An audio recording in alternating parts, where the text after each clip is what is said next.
अजान किसने देनी?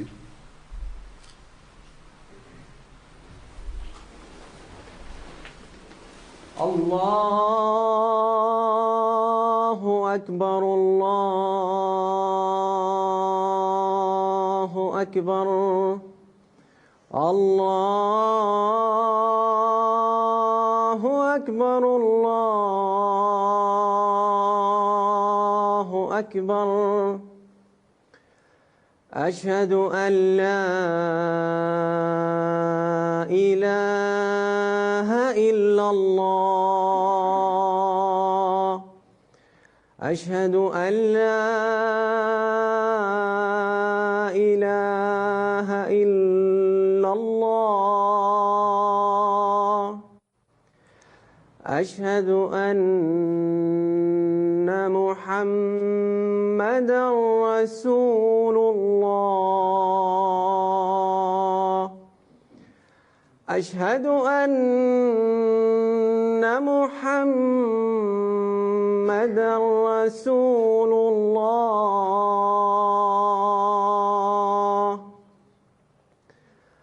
हय्य अला अस्सलाह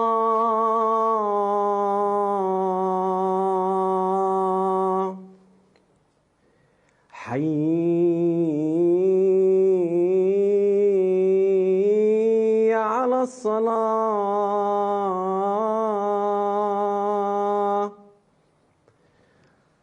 हय्य अलल फलाह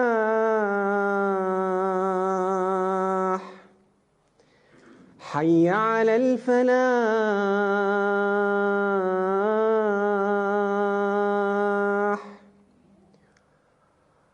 अल्लाहु अकबर अल्लाहु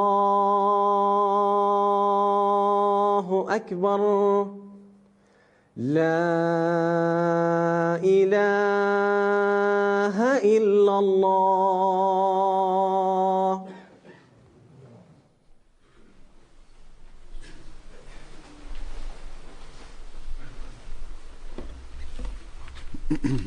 अस्सलाम वालेकुम रहमतुल्लाह।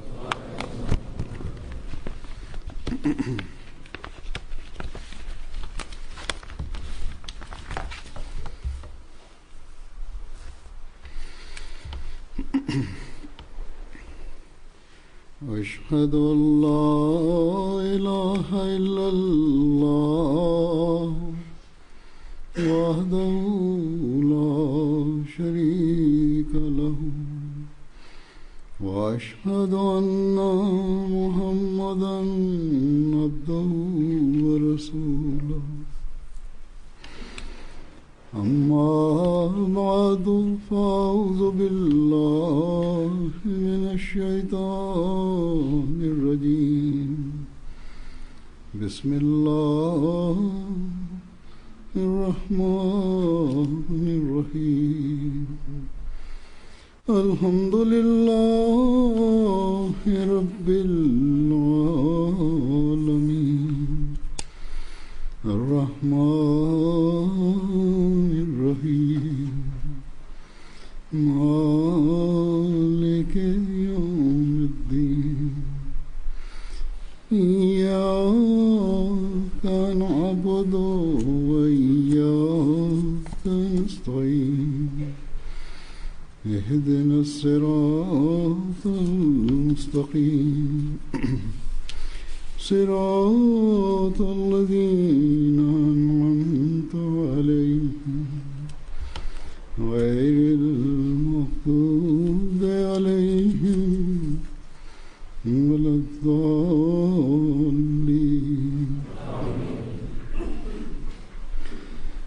يا أيها الذين آمنوا لا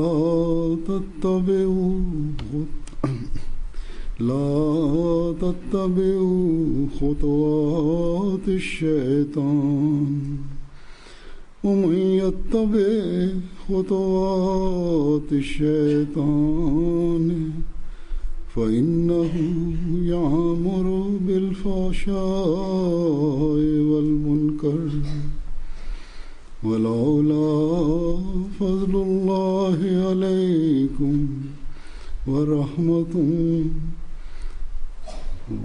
ولولا فضل الله عليكم ورحمته ما زكى منكم من أحد أبدا ولكن الله يزكي من يشاء والله سميع عليم.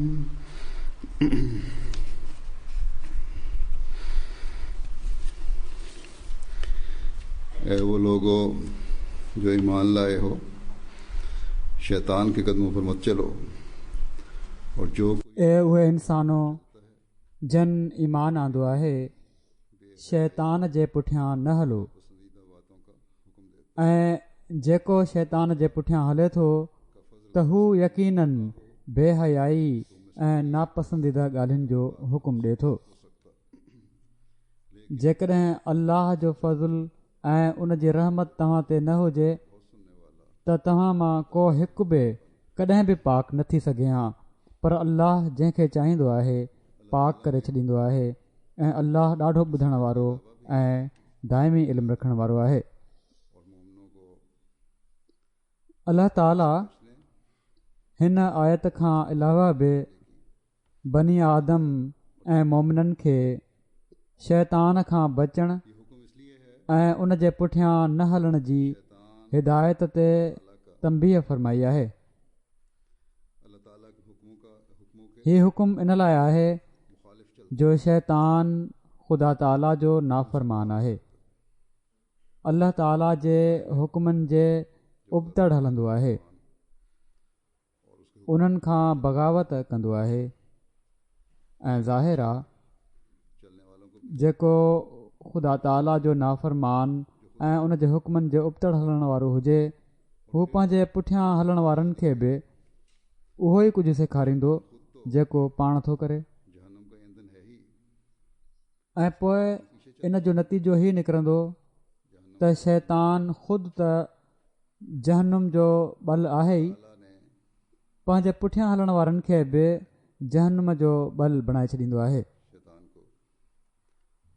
अल्लाह ताला वाज़े तौर ते फ़रमायो आहे शैतान खे त तुंहिंजे पुठियां हलण वारनि खे जहनुम सां भरींदुसि, उन्हनि जो ठिकाणो जहनुम हूंदो. हीउ सभु कुझु खोले बयानु करे अल्लाह ताला फ़रमाए थो त छा इंसाननि खे इन खां बाद बि सम्झ नथी अचे त शैतान तव्हांजो खुलियल खुलियल दुश्मन आहे, सो इन दुश्मन खां बचो. हिकिड़ा त उहे माण्हू आहिनि जिन खे न दीन जी का परवाह आहे, न उन्हनि खे ई पतो आहे त जहनुम छा आहे ऐं जन्नत छा आहे, न उन्हनि खे ख़ुदा ताला जी ज़ात ते यकीन आहे. हू न ई दीन जी ॻाल्हियुनि खे सम्झनि था न सम्झणु चाहिनि था, या जेकॾहिं कुझु माण्हू हिननि मुल्कनि में इस्लाम जे बारे में पढ़नि बि था त सिर्फ़ु इल्म जी हद ताईं, या ही ॿुधाइण जे लाइ त असांखे दीन ऐं इस्लाम जे बारे में पतो आहे, जॾहिं त इन्हनि जो इल्मु सिर्फ़ु मथाशिरो ऐं किताबी हूंदो आहे. के अहिड़ा बि आहिनि जेके एतिराज़ ऐं तनक़ीद जी नज़र सां क़ुर खे पढ़ंदा आहिनि ऐं इस्लाम जे बारे में मालूमात वठंदा आहिनि, पर इन तालीम ऐं ख़ूबियुनि मां को सबक़ु हासिल न आहिनि कंदा. न ई शैतान जे चंबे मां निकिरंदा आहिनि, न ई उन्हनि खे ख़ुदा ताला जी तलाश आहे ऐं न ई हू इन तलाश जो शौक़ु रखनि था. अहिड़ा माण्हू त शैतान जे पुठियां हलण वारा आहिनि ई, पर के अहिड़ा बि हूंदा आहिनि जेके ईमान जी दावा करे पंहिंजो पाण खे मोमिन चई पोइ शैतान जे पुठियां हलण वारा आहिनि या लाशऊरी तौर ते के अमल करे या अल्लाह ताला जे भाकुर में अचण जी पूरी कोशिशि न करे शैतान जे पुठियां हलण वारा बणिजी वेंदा आहिनि या बणिजी सघनि था। तंहिं करे अल्लाह ताला हिन आयत में मोमिननि खे होशियारु करे पियो थो, उन्हनि खे फ़रमाए रहियो आहे त शैतान जे पुठियां न हलो। मोमिननि खे हीअ तंबीह आहे त हीअ न सम्झो त असीं ईमान आंदो आहे, असां इस्लाम क़बूल करे वरितो आहे, तंहिं करे हाणे असीं बेफ़िक्र थी विया आहियूं। शैतान जे हमलनि खां ऐं शैतान जी पैरवी करण खां हू सम्झनि था त असीं बेफ़िक्र थी विया आहियूं। न, अल्लाह ताला फ़रमाए थो त हाणे बि शैतान जो ख़तरो उहो ई आहे। हिकिड़ो मोमिन बि शैतान जे चंबे में गिरफ़्तार थी सघे थो, जहिड़ी तरह हिकिड़ो ग़ैर मोमिन थी सघे थो। तंहिं करे हर मोमिन जो फ़र्ज़ु आहे त शैतान जे हमलनि खां बचण जे लाइ अल्लाह ताला खे हमेशह यादि रखे। शैतान त पहिरें ॾींहं खां इब्न आदम खे नेकीअ जे रस्तनि तां हटाइण जी इजाज़त अल्लाह ताला खां इन दावा सां घुरी हुई त मूंखे इंसाननि खे बरगलाइण ऐं पुठियां हलाइण जी मोकल मिली वञे त मां हर रस्ते ते वेही उन्हनि खे बरगलाईंदुसि ऐं मुख़्तलिफ़ हीलनि बहाननि सां उन्हनि खे पंहिंजे पुठियां हलाईंदुसि। ऐं अक्सरियत इंसाननि जी, जीअं शैतान दावा कई हुई त अक्सरियत इंसाननि जी मुंहिंजे पुठियां हलंदी। सो ही सभु कुझु अॼुकल्ह असीं दुनिया में थींदे ॾिसी रहिया आहियूं। एसि ताईं जो ईमान जी दावा करण वारा बि शैतान जे पुठियां हली रहिया आहिनि, जॾहिं त अल्लाह ताला वॉर्निंग ॾिनी हुई, तंबीह कई हुई। मिसाल जे तौर ते क़ुर शरीफ़ में अल्लाह ताला फ़रमाए थो त वमई यक़्तुल मोमिनम मुतअम्मिदन फ़जज़ाउहु जहन्नम, जेको शख़्स कंहिं मोमिन खे ॼाणे वाणे क़तलु करे छॾे त उन जी सज़ा जहन्नम हूंदी।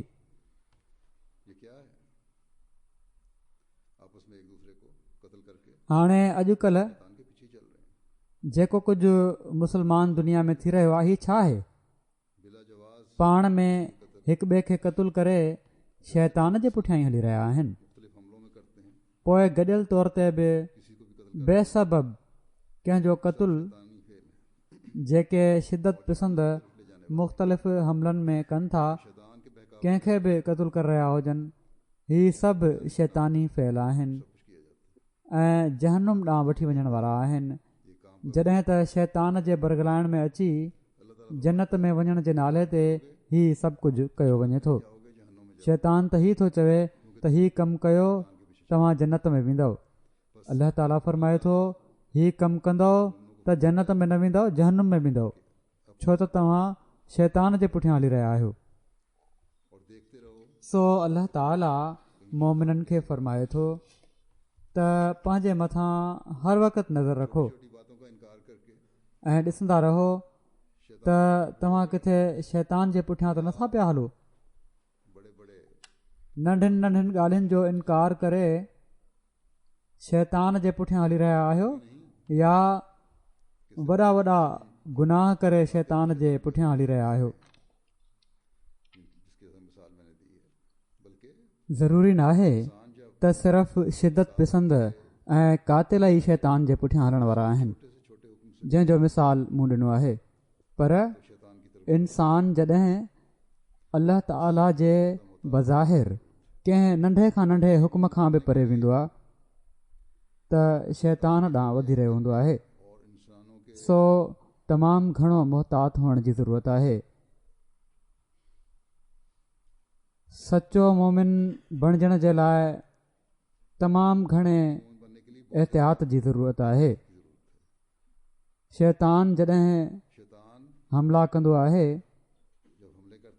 ऐं जॾहिं इंसाननि खे बरगलाईंदो आहे त उनजो तरीक़ो अहिड़ो न आहे जो इंसान आराम सां सम्झी वञे। या शैतान जॾहिं इंसाननि खे बरगलाईंदो आहे बुराइनि जी तरग़ीब ॾींदो आहे, अल्लाह ताला जे हुकुमनि जी नाफ़रमानी ॾांहुं वठी वेंदो आहे।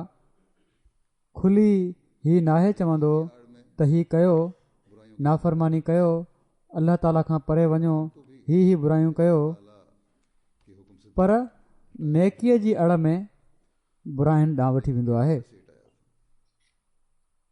आदम खे बि जॾहिं अल्लाह ताला जे हुकुम खां परे हटायो हुयो शैतान, त नेकीअ जे हवाले सां ई हटायो हुअईं। हीअ आयत जेका मूं तिलावत कई आहे, हीअ इन ॻाल्हि ते बि रोशनी विझी रही आहे त बुरायूं कहिड़ी तरह पखिड़िजंदियूं आहिनि ऐं कहिड़ी तरह बुराई हिकु हंधां ॿिए हंधि पखिड़िजंदे हिकिड़े वॾे इलाइक़े खे पंहिंजे लपेट में आणींदी आहे। शैतान जे पुठियां जॾहिं हलंदो आहे इंसान, हिकिड़े क़दम खां पोइ ॿिए क़दम ते जॾहिं इंसान पंहिंजा क़दम ॼमाईंदो आहे त इन जो मतिलबु आहे त बुराइनि खे फैलाए पियो थो। शुरू में हिकिड़ी बुराई बज़ाहिर तमामु नंढड़ी लॻंदी आहे, या इंसान सम्झंदो आहे त हिन बुराईअ कहिड़ो नुक़सानु उनखे या मुआशिरे खे पहुचाइणो आहे, पर जॾहिं ही वॾे इलाइक़े में पखिड़िजी वेंदी आहे या वॾे अंग में माण्हू उनखे करणु लॻी पवंदा आहिनि या उनखां अखियूं ॿुटे वठंदा आहिनि बुराई खां, या मुआशिरे जे डप विचां उनखे बुराई चवण खां डिॼंदा आहिनि, या अहसास कमतरी में अची त शायदि इन जे ख़िलाफ़ इज़हार उन्हनि खे मुआशिरे जी नज़र में किराए न छॾे, हू ख़ामोश थी वेंदा आहिनि या अमल नाहिनि कंदा। केतिरियूं ॻाल्हियूं आहिनि हिन मुआशिरे जूं जेके मुआशिरे में आज़ादी जे नाले ते थींदियूं आहिनि। हुकूमतूं बि इन खे तस्लीम करे वठंदियूं आहिनि, पर उहे बुरायूं आहिनि। पोइ हिन मुआशिरे में मिसाल जे तौर ते हिकिड़ी नंढड़ी बज़ाहिर बुराई आहे हिननि माण्हुनि जी नज़र में त पर्दो आहे त औरत जा हक़ ग़सब थियनि था पर्दे सां, ऐं हिन मुआशिरे में इन पर्दे जे ख़िलाफ़ घणो कुझु चयो थो वञे। इन्हनि जी नज़र में हीअ का बुराई न आहे, तंहिं करे हीअ चवनि था त इन बारे में हुकुम जी ज़रूरत न हुई शरीयत जे। के छोकिरियूं एहसास कमतरी जो शिकार थी त माण्हू छा चवंदा, या उन्हनि जा दोस्त इन खे पसंदि नथा कनि, या स्कूल या कॉलेज में स्टूडेंट या टीचर कॾहिं कॾहिं टोक कंदा आहिनि पर्दे ते, त पर्दा करण में ढरियूं थी वेंदियूं आहिनि। शैतान चवंदो आहे त हीअ त मामूली शइ आहे, तूं कहिड़ो इन हुकुम खे छॾे पंहिंजे तक़दुस खे ख़तमु करे पई थी। मुआशिरे जी ॻाल्हियुनि खां बचण जे लाइ पंहिंजा रवा, स्कार्फ, निकाब लाहे छॾ, कुझु न थींदो। बाक़ी कम त तूं इस्लाम जी तालीम जे मुताबिक़ करे पई थी, पर उन वक़्तु परदो लाहिण वारी छोकिरी ऐं औरत ही नाहे सोचींदी त हीउ त अहिड़ो हुकुम आहे जंहिंजो क़ुर शरीफ़ में ज़िक्र आहे। औरत जो हया उन जी हया वारी पोशाक आहे। औरत जो तक़दुस उन जो मर्दनि सां खाम खां मेल मुलाक़ात खां बचण में आहे। हिन मुआशिरे में अल्लाह ताला जे फज़ल सां अहिड़ियूं छोकिरियूं बि अहमदी छोकिरियूं आहिनि जेके उन्हनि जे परदे ते मर्दनि पारां एतिराज़ ते उन्हनि खे मुंहुं टोड़ जवाबु ॾींदियूं आहिनि त असांजो फ़ेल आहे, असां जेको पसंदि कयूं थियूं असां करे रहियूं आहियूं। तव्हां असांखे परदा लाहिण ते मजबूर करे असांजी आज़ादी छो था पिया खसियो? असांखे बि हक़ आहे त पंहिंजी पोशाक खे पंहिंजे मुताबिक़ पहिरियूं ऐं अख़्तियार कयूं। पर अहिड़ियूं बि आहिनि बावजूद अहमदी हुअण जे हीअ चवनि थियूं त हिन मुआशिरे में परदो करणु ऐं स्काफ पाइणु तमामु ॾुखियो आहे, असांखे शर्म थो अचे। माउ पीउ खे बि नंढपण खां छोकिरियुनि में ही ॻाल्हियूं पैदा करणु घुरिजनि त शर्म तव्हांखे इस्लामी तालीम ते अमल न करे अचणु घुरिजे, अल्लाह ताला जे हुकुम खे मञी करे न। अहिड़ी तरह छोकिरनि में बि आज़ाद मुआशिरे जे करे के बुरायूं आहिनि जेके ख़ामोशी सां दाख़िल थींदियूं आहिनि ऐं पोइ जॾहिं हिकिड़ी बुराई में अहिड़ा छोकिरा मुलविस थी वेंदा आहिनि त ॿियूं बुरायूं बि उन्हनि में अचणु शुरू थी वेंदियूं आहिनि, उन में बि मुलविस थी वेंदा आहिनि। सो शैतान खां बचण जे लाइ त घरनि में ई अहिड़ा मोर्चा ठाहिण जी ज़रूरत आहे जो उन जे हर हमले खां न सिर्फ़ु बचियो वञे पर उन जे हमले जो उनखे जवाब बि ॾिनो वञे। शैतान जे प्यार खे प्यार सम्झी उनखे ज़िंदगी में दाख़िल न कयो, पर हर वक़्तु इस्तिग़फ़ार कंदे अल्लाह ताला जी पनाह में अचण जी हर अहमदी खे कोशिशि करणु घुरिजे। सभिनी खां वॾी पनाह शैतान खां बचण जी अल्लाह ताला ई आहे। सो हिन बिगड़ियल ज़माने में इस्तिग़फ़ार कंदे अल्लाह ताला जी पनाह में अचण जी कोशिशि करणु घुरिजे, छो त इस्तिग़फ़ार ई उहो ज़रियो आहे जंहिंसां अल्लाह ताला जी पनाह में इंसानु अची सघे थो। को इंसान बि ॼाणे वाणे कंहिं बुराई ॾांहुं नाहे वेंदो, हीअ फितरत जे ख़िलाफ़ु आहे त हिकिड़ी ॻाल्हि जी ख़बर हुजे त इन मां नुक़सानु थींदो त पोइ बि उहा शइ करण जी कोशिशि करे इंसानु। हिकिड़े सचे मोमिन खे त अल्लाह ताला हूअं बि खोले बुराई ऐं नेकी जे बारे में ॿुधाए छॾियो आहे। सो बुराइनि ऐं नेकिन जी अल्लाह ताला जी ॾिनल तालीम जे मुताबिक़ तलाश करे उन्हनि खां बचण ऐं करण जी कोशिशि करणु घुरिजे इंसान खे। शैतान खे ख़बर आहे त जेसि ताईं इंसान ख़ुदा ताला जी पनाह में आहे,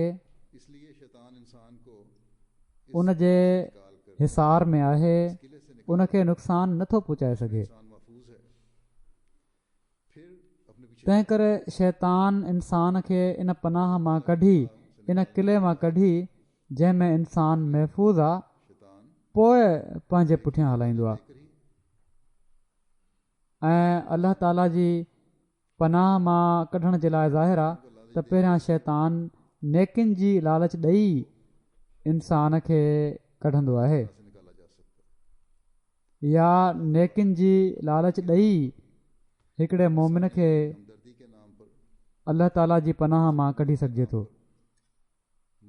कॾहिं कॾहिं नेकिन जे नाले ते इंसानी हमदर्दी जे नाले ते ॿिए जी मदद जे नाले ते मर्द ऐं औरत जी पाण में वाक़फ़ियत पैदा थींदी आहे जंहिंजा कॾहिं कॾहिं पोइ ख़राबु नतीजा निकिरंदा आहिनि। तंहिं करे पाण सॻोरा सल्लल्लाहु अलैहि वसल्लम अहिड़ियुनि औरतुनि जे घरनि में वञण खां बि मना फ़रमाईंदा हुआ जंहिंजा मुड़ुस घर न हुजनि ऐं इन जो सबबु ही बयानु फ़रमायाऊं त शैतान इंसान जी रॻुनि में रत वांगुरु डुड़े पियो थो।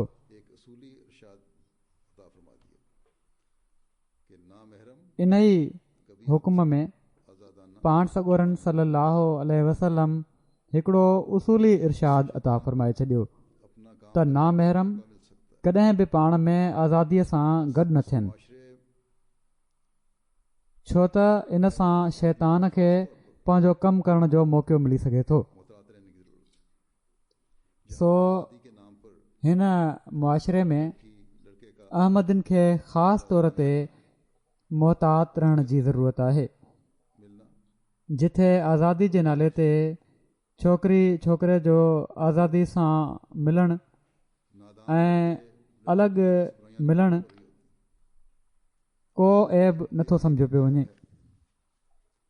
पोइ सिर्फ़ु नादान छोकिरनि छोकिरियुनि जे करे बुरायूं रुॻो नथियूं पियूं पैदा थियनि पर हीअ बि ॾिसण में आयो आहे त शादीशुदा माण्हुनि में बि आज़ादी ऐं दोस्ती जे नाले ते घरनि में अचणु वञणु बिना झल पल जे अचणु वञणु मसइला पैदा करे थो ऐं घर बर्बादु थियनि था। तंहिं करे असांखे जिन ते अलाह ताला हीउ अहसान फ़रमायो आहे त हज़रत मसीह मऊद अलैहिस्सलातु वस्सलाम खे मञण जी तौफ़ीक़ ॾिनी अथई। इस्लाम जे हर हुकुम जी हिकमत असांखे सम्झाई अथई। पाण सॻोरनि सल्लल्लाहु अलैहि वसल्लम ऐं अल्लाह ताला जे हर हुकुम ते बिना कंहिं क़िस्म जे सुवाल या सोच वीचार जे अमल करणु घुरिजे। बुराइनि मां अॼुकल्ह टीवी आहे इंटरनेट आहे इन्हनि में कुझु बुरायूं आहिनि।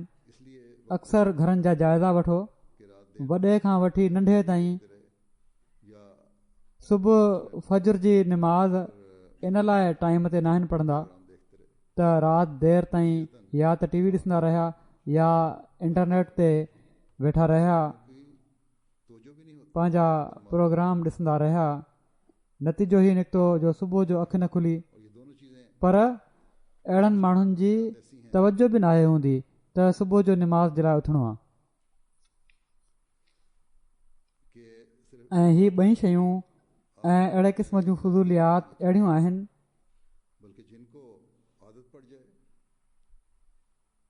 जो सिर्फ़ु हिकु अधु भेरो तव्हां जूं निमाज़ूं ज़ाया न आहिनि कंदियूं हीअ शयूं पर जिन खे आदत पइजी वञे उन्हनि जो रोज़ानो जो ई कमु आहे त राति देरि ताईं हीअ प्रोग्राम ॾिसंदा रहंदा या इंटरनेट ते वेठा हूंदा ऐं सुबुह जो निमाज़ जे लाइ उथणु उन्हनि जे लाइ ॾुखियो हूंदो पर उथंदा ई कोन।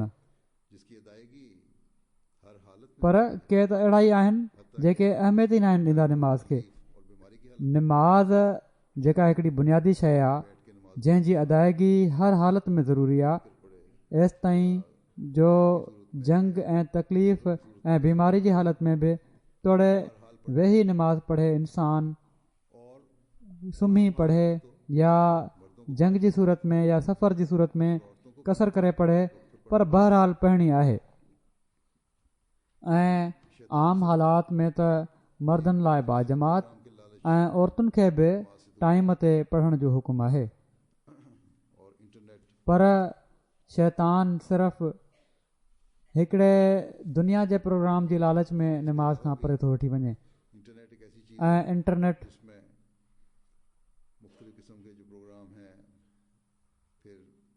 इन खां अलावा बि इंटरनेट हिकिड़ी अहिड़ी शइ आहे जंहिंमें मुख़्तलिफ़ क़िस्म जा प्रोग्राम आहिनि, पोइ एप्लीकेशन्स आहिनि फ़ोन वग़ैरह जे ज़रिए सां या आईपैड जे ज़रिए सां उन्हनि में मुब्तला कंदो थो वञे।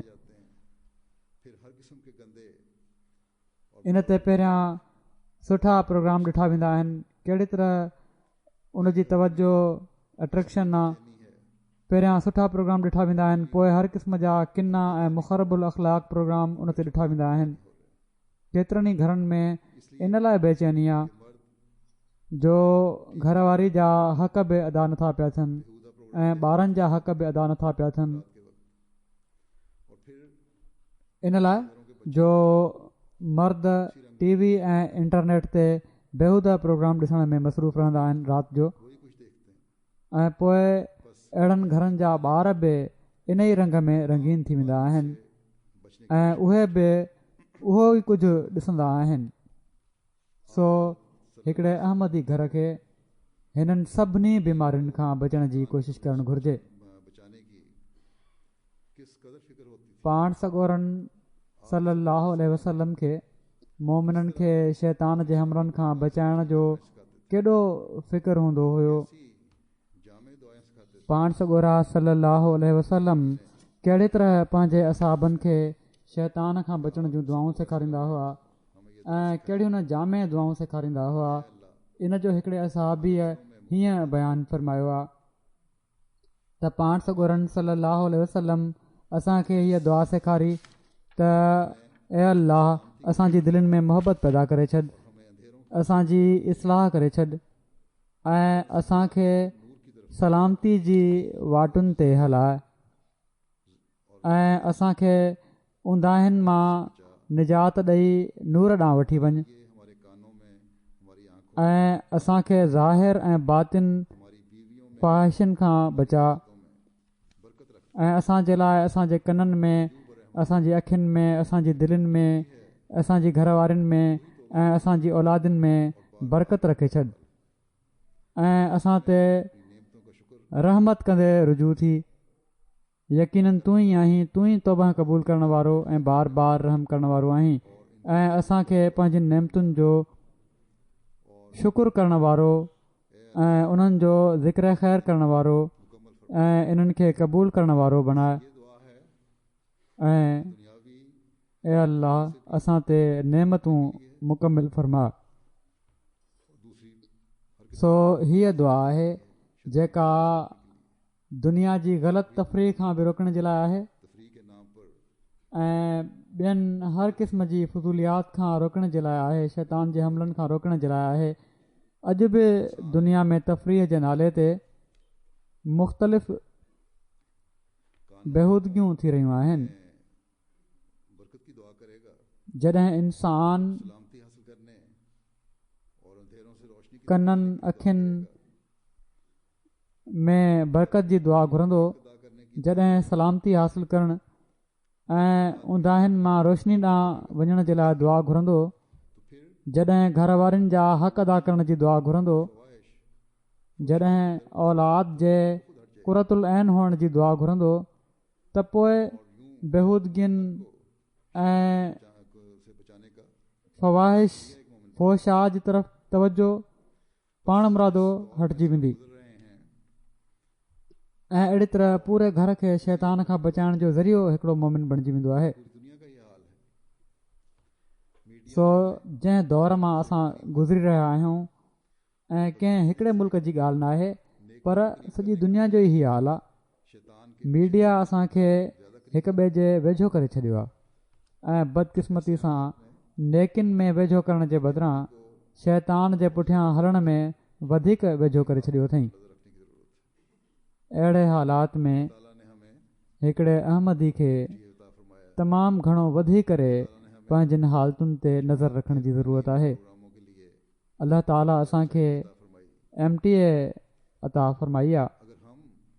अल्लाह ताला असांखे जमायत जे रूहानी इल्मी प्रोग्रामनि जे लाइ वेबसाइट बि अता फ़रमाई आहे।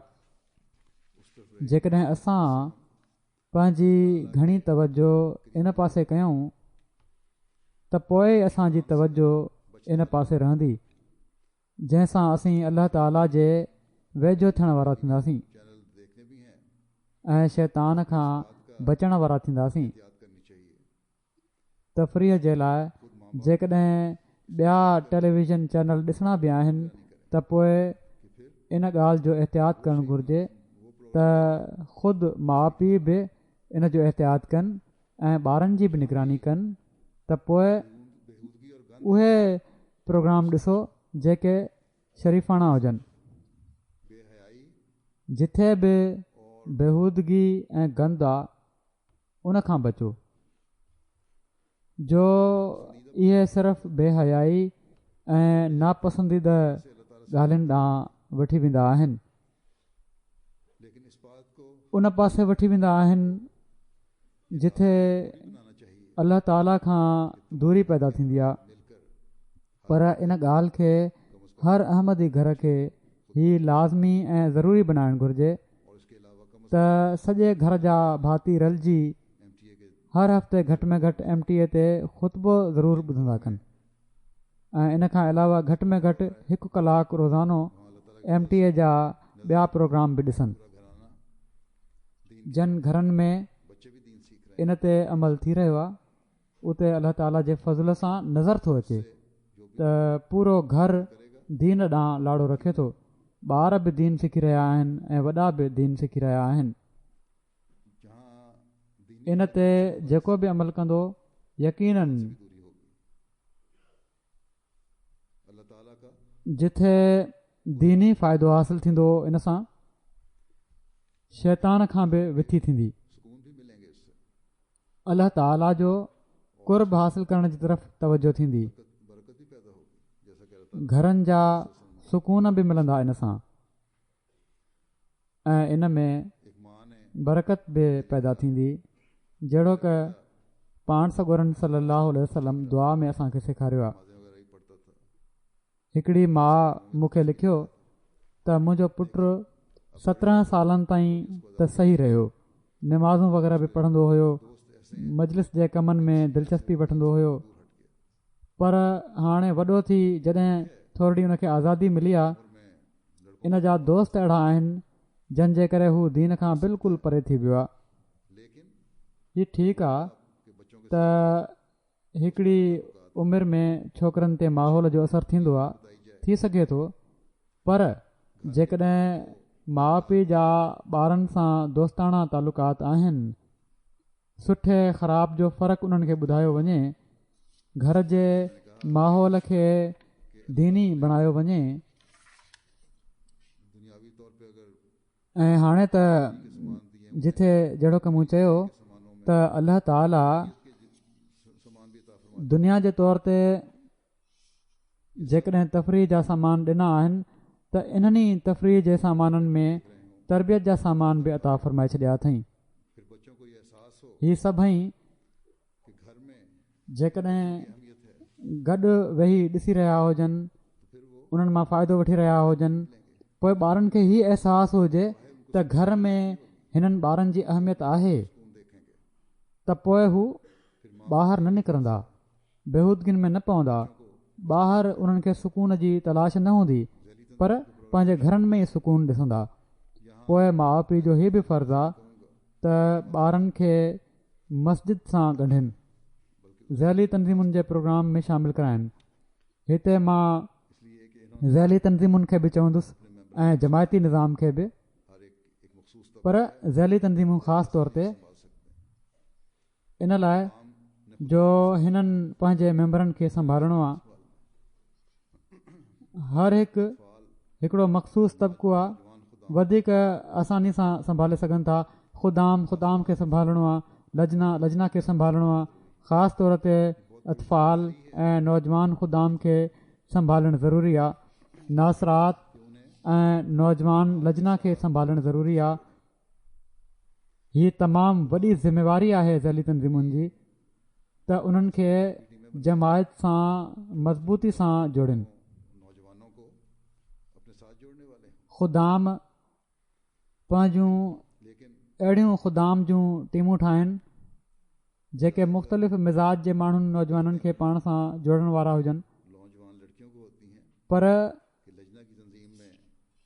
घणियूं शिकायतूं उमूमनि नौजवान छोकिरियुनि खे हूंदियूं आहिनि त लजना जी तनज़ीम में 15 सालनि खां पोइ सभई छोकिरियूं जेके आहिनि उहे लजना में शामिलु थींदियूं आहिनि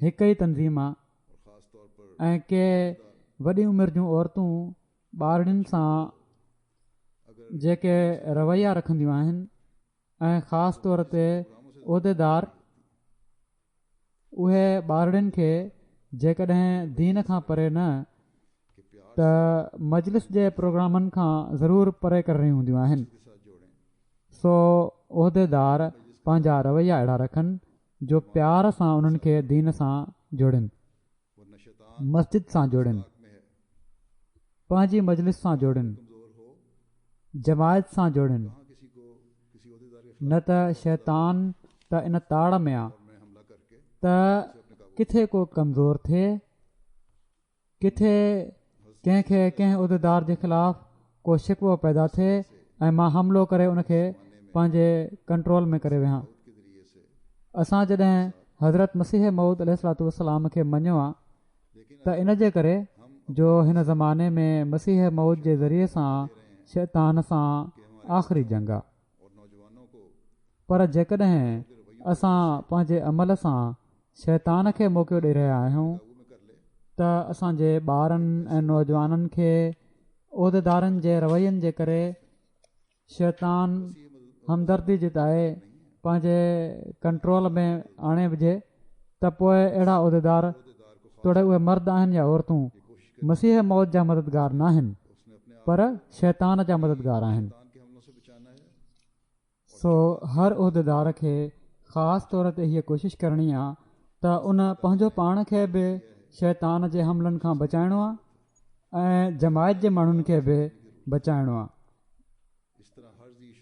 सो अल्लाह ताला जेको फज़ुलु कयो आहे इन खे सम्झण जी ज़रूरत आहे अल्लाह ताला जी रज़ा हासिलु करण जी ज़रूरत आहे अहिड़ी तरह हर ज़ी शऊर अकुल वारे अहमदीअ खे नौजवान छोकिरनि ऐं छोकिरियुनि खे हीउ ज़हन में रखणु घुरिजे त इन्हनि ते अल्लाह ताला फज़ुलु फ़रमाईंदे हीउ अहसान कयो आहे त उन्हनि खे अहमदियत क़बूल करण जी तौफ़ीक़ ॾिनी अथई या अहमदी घर में पैदा कयो अथई मसीह मौत खे मञण जी तौफ़ीक़ ॾिनी अथई जंहिंजे अचण जी ख़ुशख़बरी पाण सॻोरनि सलाहु अलैहि वसल्लम ॾिनी हुई जंहिं हिन ज़माने में शैतान खे शिकस्त ॾिनी आहे तंहिं करे उन कंहिं वॾे पाण खां वॾे या फ़क़ति नाले जे बुज़ुर्ग या उहिदेदार जे रवैये जे करे पंहिंजो पाण खे दीन खां परे नाहे वठी वञिणो पर शैतान खे शिकस्त ॾियण में मसीह मौत जो मददगार बणिजणो आहे ऐं इन जे लाइ अल्लाह ताला खां दुआ घुरणी आहे अल्लाह ताला फ़रमाए थो त मां समी ऐं अलीम आहियां ॿुधण वारो आहियां ऐं इल्मु रखण वारो आहियां ॼाणा थो त तव्हां में शैतान जे हमलनि जो केॾो ख़ौफ़ आहे ॼाणा थो त तव्हां इन खां बचण जे लाइ कोशिशि ऐं दुआ कयो पिया था तंहिं करे मां तव्हांजिन दुआउनि खे ॿुधंदुसि तव्हां दुआ घुरो अहिड़े माहौल खां बि महफ़ूज़ रहो जेको कॾहिं कॾहिं अहिड़ा ख़्याल पैदा करे छॾींदो आहे इन दुआ सां गॾोगॾु पंहिंजो पाण खे माहौल खां बि बचायो जंहिंसां इंसान शैतान जी ॻाल्हियुनि में अची वेंदो आहे ऐं दुआ घुरो त तव्हां शैतान जे हमलनि खां हमेशह महफ़ूज़ रहो अल्लाह ताला फ़रमाए थो त नेक नियती सां कयल कोशिश ऐं दुआऊं अल्लाह ताला वटि क़बूल थींदियूं ऐं शैतान खां तव्हां महफ़ूज़ रहंदव अहिड़ी तरह ख़ासि तौर ते उहे जंहिंजे हवाले दीनी ख़िदमत जो कमु कयो वियो आहे जमायत जे माण्हुनि जी रहनुमाई ऐं तरबियत जो कमु जंहिंजे हवाले आहे पंहिंजे कौल ऐं फ़इल खे अल्लाह ताला जी रज़ा जे मुताबिक़ ढालण जी कोशिशि कनि ऐं अल्लाह ताला खां ख़ालिस थी करे दुआ घुरनि त अल्लाह ताला उन्हनि जे करे कंहिंखे शैतान जी झोली में न वञणु ॾे। पर कहिड़ी तरह बि को जमात जो माण्हू बि शैतान जे पुठियां हलण वारो न हुजे। अल्लाह ताला फरमाए थो त अहिड़ी ख़ालिस थी करे घुरियल दुआउनि खे मां ॿुधंदुसि ऐं तव्हांजी बि ऐं उन्हनि माण्हुनि जी बि रहनुमाई कंदो रहंदुसि जिन ते शैतान हमला करे थो, त जीअं तव्हां इन्हनि हमलनि खां बची सघो। न त अल्लाह ताला जी मदद ऐं उन जे अॻियां निवड़े बग़ैर तव्हां लाइ शैतान जे हमले खां बचणु मुमकिन न आहे। सो अल्लाह ताला जी मदद तलाश कयो। जहिड़ो की मूं चयो त शैतान त अल्लाह ताला खे चयो हुयो त जेकॾहिं तूं मूंखे ज़ोरी न झली ऐं मूंखे डर ॾी त मां इंसाननि खे बरगलाईंदुसि ऐं इन जे लाइ भरपूर कोशिशि कंदुसि। इन कोशिश में शैतान केसि ताईं वञे थो। हिकिड़ो मोमिन त हिकु पासे रहियो, आम मोमिन शैतान त अल्लाह ताला जे वलियुनि खे बि आख़िरी वक़्त ताईं क़ाबू करण जी कोशिशि कंदो आहे। हीअ कोशिशि उन जी हूंदी आहे त मरंदे मरंदे बि को अहिड़ो अमल करे वञनि जिथां ही मुंहिंजे क़ाबू में अची वञनि। हज़रत मसीह मऊद अलैहिस्सलाम जी मजलिस में कंहिं शख़्स ख़्वाबु ॿुधायो। इन ते हज़रत मसीह मऊद अलैहिस्सलाम ख़्वाबु ॿुधण खां पोइ उनखे फ़रमायो त हीउ ख़्वाबु हिकिड़ी अजीब ॻाल्हि ते ख़तमु थियो आहे। शैतान इंसान खे क़िस्म क़िस्म जे तमसीलनि सां धोखो ॾियणु चाहे थो, पर मालूम थियो आहे त तुंहिंजो नतीजो तमामु भलो आहे, छो त हिन रोया जी पुॼाणी चङी जॻह ते थी आहे। जेको शख़्स पंहिंजो ख़्वाबु ॿुधाए रहियो हुयो उन जे ख़्वाब जी जेका पुॼाणी हुई, इन मां हीउ नज़र अचे थो त उते आख़िर में हीउ अंजाम थियो त शैतान खां बची वियो, शैतान हमिलो कयो हुयो। पोइ हज़रत मसीह मऊद अलैहिस्सलाम फरमाइनि था त अक्सर ईअं थींदो आहे त शैतान जे हमलनि खां जेकॾहिं इंसानु बचण जी कोशिशि करे त बचंदो आहे, या अल्लाह ताला जो फज़ुल थिए त बचंदो आहे। पोइ पाण फरमायाऊं त हिकिड़े वलीउल्लाह जो तज़किरो लिखियलु आहे, जॾहिं उन्हनि जो लाॾाणो थियो त उन्हनि जो आख़िरी फ़िक्रो ई हुयो त अञा न अञा न। जॾहिं उहो वलीउल्लाह मरणु लॻो त मरंदे मरंदे जेको उन्हनि जी ज़बान ते हुयो उहो ई लफ़्ज़ हुआ त अञा न अञा न। हिकिड़ो मुरीद उन्हनि जो हुयो, हीउ फ़िक्रो ॿुधी वेझो हुयो मुरीद, उनखे ॾाढी हैरत लॻी ऐं ॾींहुं राति रोई रोई दुआऊं घुरणु लॻो उन्हनि जी वफ़ात खां पोइ त हीउ छा मामिलो आहे जो हीउ वलीउल्लाह ही चवंदा रहिया त अञा न अञा न। ख़ैर हिकिड़े ॾींहुं ख़्वाब में उन्हनि सां मुलाक़ात थी वई उन वलीउल्लाह सां। उनखां उन पुछियो त हीउ आख़िरी लफ़्ज़ कहिड़ा हुआ ऐं तव्हां छो चयो हुयो त अञा न अञा न। उन वलीउल्लाह जवाबु ॾिनो त शैतान छो त मौत महल हर हिकु इंसान ते हमिलो कंदो आहे। उनजो ईमान जो नूर त जीअं उनजो ईमान जो नूर आख़िरी वक़्त में खसे वठे, तंहिं करे उहो आदत मूजिबि मूं वटि बि आयो ऐं मूंखे मुर्तद करणु चाहियईं, दीन खां परे हटाइणु चाहियईं। ऐं मां जॾहिं उनजो को हमिलो कामयाबु थियणु न ॾिनो त मूंखे चवणु लॻो त तूं मुंहिंजे हथां बची वएं। तंहिं करे मां चयो हुयो त अञा न अञा न, माना त जेसि ताईं मां मरी न वञा मूंखे तोखां इत्मिनान हासिलु नथो थी सघे। बेशक बरगलाईं थो, मां हर तरीक़े सां बचां पियो थो, पर जेसि ताईं साह आहे उन वक़्त ताईं बरगलाईंदो रहंदे। तंहिं करे जेसि ताईं मुंहिंजो साह नथो निकिरी वञे उन वक़्त ताईं मां हीउ नथो चई सघां त मां तोखां बची वियो आहियां। सो ही आहे उहो मयार औलिया अल्लाह जो जेके नमूना असांजे साम्हूं क़ाइमु कयाऊं। सो शैतान जी त हीअ कोशिशि हूंदी आहे त कहिड़ी तरह अल्लाह ताला जे वलियुनि जा बि अंजाम ख़राबु करे उन्हनि खे जहनुम में विझराए। सो हिकिड़े मोमिन जे लाइ त वॾे ख़ौफ़ जो मक़ाम आहे हिकिड़े आम माण्हू जे लाइ। का लापरवाही जी घड़ी जेका आहे उनखे शैतान जे कब्ज़े में वठी वञी सघे थी ऐं इन जे लाइ हमेशह तौबा ऐं इस्तिग़फ़ार बि कंदे रहणु घुरिजे। पोइ शैतान जे इंसान ते हमले जी कोशिशुनि जो ज़िक्र कंदे हिकिड़े ॿिए हंधि हज़रत मसीह मऊद अलैहिस्सलाम फ़रमाइनि था त शैतान इंसान खे गुमराह करण जे लाइ ऐं उन जे अमलनि खे फ़ासिद बनाइण जे लाइ हमेशह ताड़ में वेठो हूंदो आहे एसि ताईं जो हू नेकी जे कमनि में बि उनखे गुमराह करणु चाहींदो आहे ऐं कंहिं न कंहिं क़िस्म जो फ़साद विझण जी तदबीर कंदो आहे। कहिड़ी तरह मिसाल जे तौर ते निमाज़ पढ़ंदो आहे त उन में बि ॾेखा वग़ैरह जो शोबो फ़साद जो मिलाइणु चाहींदो आहे। इंसानु निमाज़ पढ़ी रहियो आहे, नेकी जो कमु आहे, पर शैतान उन में उन जी दिलि में हीउ विझणु चाहे थो, का न का ॾेखा जी ॻाल्हि विझणु चाहे थो त जीअं फ़साद पैदा थिए, त जीअं निमाज़ ख़ालिस न रहे। वरी फ़रमाइनि था त हिकिड़े इमामत कराइण वारे खे बि इन मुसीबत में मुब्तला करणु चाहे थो। सो इन जे हमले खां कॾहिं बि बेडरपो न थियणु घुरिजे, छो त इन जा हमला फासिकनि फाजिरनि ते त खुलियल हूंदा आहिनि। जेके फासिक ऐं फाजिर माण्हू आहिनि, दुनिया में ॿुॾल आहिनि, बिगड़ियल आहिनि, दीन खां हटियल आहिनि, उन्हनि ते त खुलियल हमला थींदा आहिनि। उहे त उन जो ॼण त शिकार आहिनि, पर ज़ाहिदनि ते बि हमला करण खां हू नाहे मुड़ंदो। जेके नेक माण्हू आहिनि, ज़ाहिद आहिनि, उन्हनि ते बि हमला करण खां नाहे मुड़ंदो ऐं कंहिं न कंहिं रंग में वझ वठी उन्हनि ते हमिलो करे वेहंदो आहे।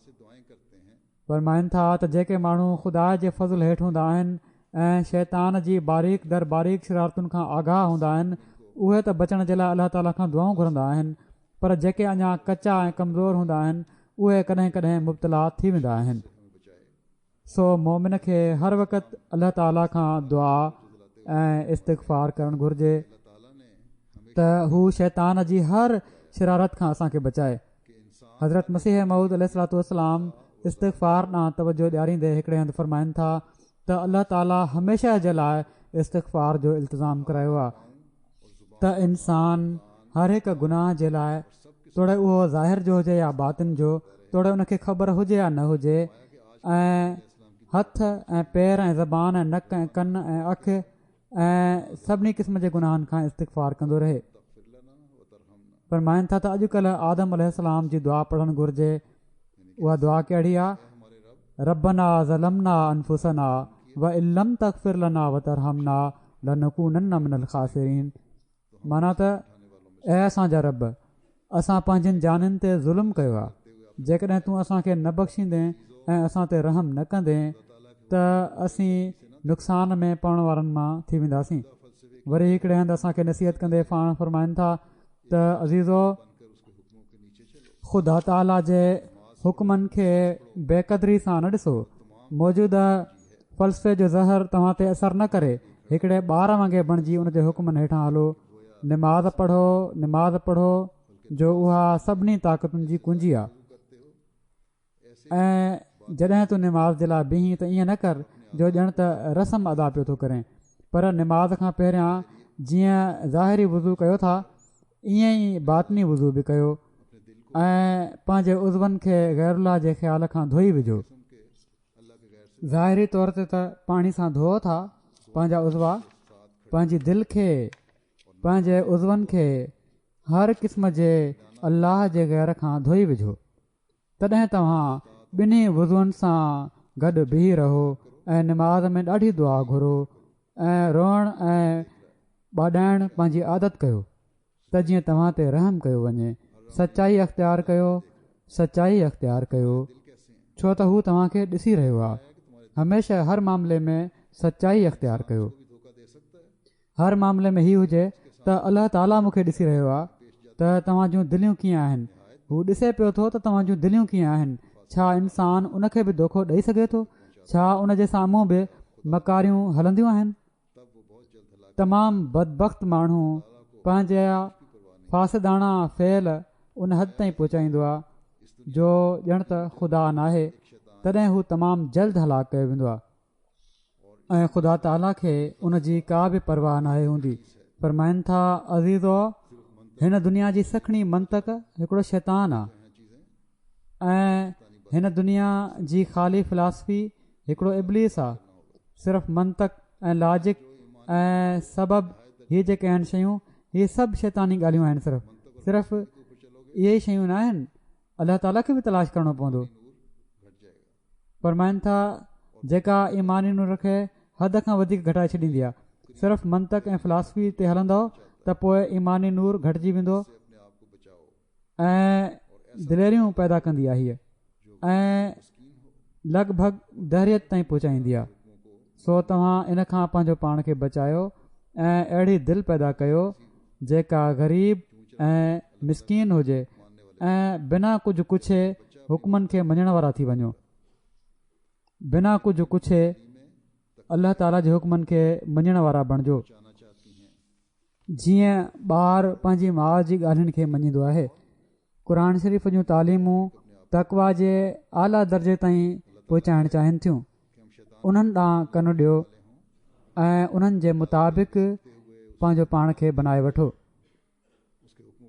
अलाह ताला करे त असीं शैतान जे पुठियां हलण खां बचण वारा थियूं।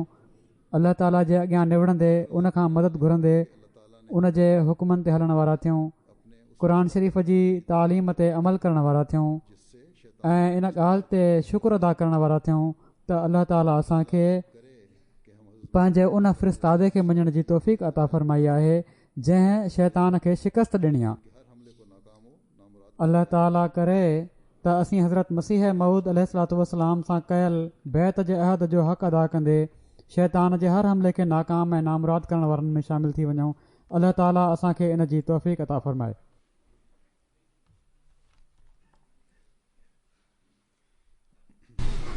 अल्हम्दुलिल्लाह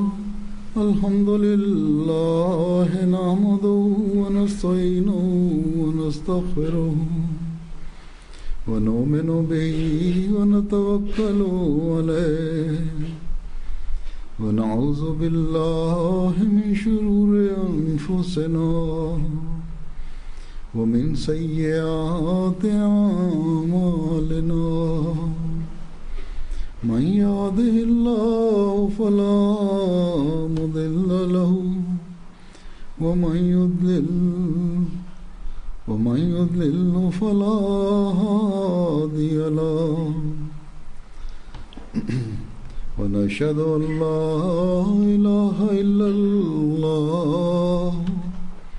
व नशहदु अन्ना मुहम्मदन अब्दुहु व रसूलुहु। इबादल्लाह रहमकुमुल्लाह इन्नल्लाह यामुरु बिल अदलि वल इहसानि व इताइ ज़िल क़ुर्बा व यन्हा अनिल फ़हशाइ वल मुनकरि वल बग़ि यइज़ुकुम लअल्लकुम तज़क्करून। उज़्कुरुल्लाह यज़्कुरकुम वदूहु यस्तजिब लकुम वलज़िक्रुल्लाहि अकबर।